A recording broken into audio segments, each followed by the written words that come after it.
Throughout the day, you will probably find yourself around people who are unlike you in various ways. In a way, every person you meet has something that is different from you. You may wonder, how can I help others if they all need different approaches? Sometimes you have to step out of your comfort zone to help others who are different from you.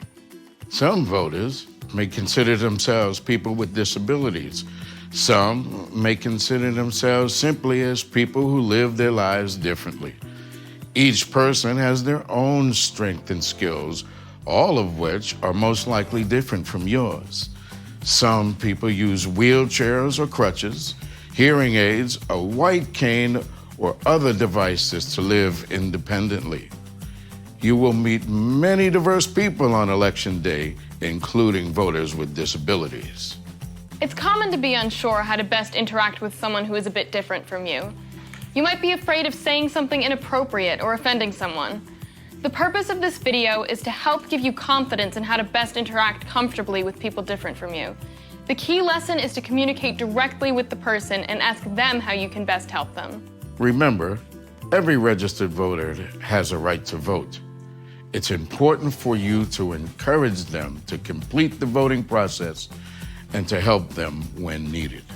We won't be able to address every form of disability in this video, but if you remember the following key points and apply them consistently, you can assure that every voter has a positive voting experience. So let's begin. As children, we were taught to treat others the same way we would want to be treated. That is the perfect mindset to have as you serve every voter. Treat everyone with respect and dignity. Now that we're discussing this, it might seem obvious, but it's easy to forget, especially when choosing the words we use. That's why it's important to focus on the person and not their disability. Put the person first and the disability second. I use a wheelchair, and I'm a person with a disability, not a disabled person. Don't use words like crippled, handicapped, or special needs voter. Those words can be offensive or demeaning. And don't forget to use people's names once you've learned them. If the voter arrives with someone to assist them, remember to talk directly to the voter, not their assistant. You might need the help of the assistant to communicate with the voter, but keep in mind that it's the voter you are helping, not their assistant. So make sure the voter is the focus of your attention. Some disabilities are obvious, while many others are not.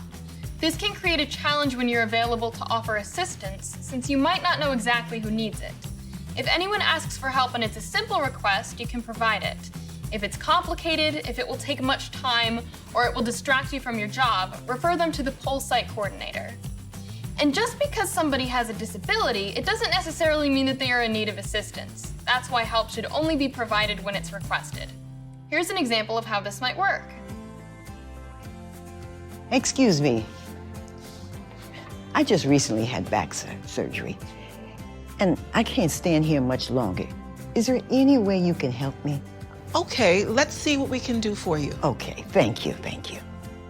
Did you notice how the person who actually needed the assistance was not obvious? And the people who had obvious disabilities didn't need any assistance at all? Most people with disabilities are very independent and get along fine without any assistance. So it's important that you provide help only when it's requested. If a voter indicates that they do need assistance, tell them what you can do and then help. If a voter asks you to allow someone to go with them to the privacy booth to help them vote, that's allowed as long as it's not their employer or union representative. Every voter has the choice to mark their ballot using a pen or a ballot marking device, which is also known as a BMD. It's important that each voter be able to choose which one they prefer. You should never assume how someone wants to mark their ballot. An important part of communicating effectively is your attitude. Think about your tone of voice. It's important not to make any voter feel as if they are an inconvenience. You are there to assist and to serve, so let everyone know that's why you're there. You don't want to be patronizing or talk to anyone like they're children. If they're voters, they're adults, so treat them that way. Following these key points not only will help make the voting experience more pleasant, but voters will be even more likely to participate in future elections. Now, let's look at some specific examples of how you may be able to help voters by putting these ideas into practice. There's a good chance that you'll come in contact with voters who have limited mobilities. They might use a wheelchair, a walker, a cane, or they might not have any visible signs of a disability. Take care to respect each person's space. Don't hover over them. Avoid touching them or any equipment that they might be using. For most people, that equipment is part of their personal space and it should be respected.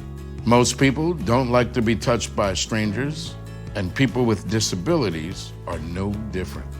Also, be sure not to push someone's wheelchair unless asked. It's their chair, and they will want to keep control over it whenever they can. So, don't just push them where you want